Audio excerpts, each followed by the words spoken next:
आपण पाहत आहात एबीपी माझा, उघडा डोळे बघा नीट. संदीप युनिव्हर्सिटीसह फॅकल्टी आणि फॅसिलिटीज सिम्पली वर्ल्ड क्लास. ब्रेकनंतर दुपारच्या बातम्यांमध्ये आपलं पुन्हा एकदा स्वागत.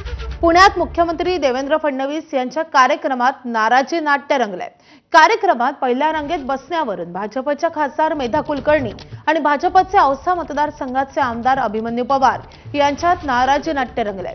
पहिल्या रांगेत बसण्यावरून आमदार अभिमन्यू पवार यांनी खासदार मेधा कुलकर्णी यांना टोमणा मारला असा आरोप मेधा कुलकर्णी यांनी केलाय. या कथित टोमण्यावरून मेधा कुलकर्णींनी रागात कार्यक्रम सोडला आणि त्या निघून गेल्यात. पुण्यात मुख्यमंत्र्यांच्या हस्ते यूपीएससी आणि एमपीएससी उपक्रमात यशस्वी विद्यार्थी आणि त्यांच्या पालकांचा सन्मान सोहळा आयोजित करण्यात आलाय. या कार्यक्रमामध्ये हा वाद झालाय. आता याच कार्यक्रमात मुख्यमंत्री देवेंद्र फडणवीस बोलतात. आपण थेट जाऊयात. आणि मग आपण त्या ठिकाणी भाऊसाहेब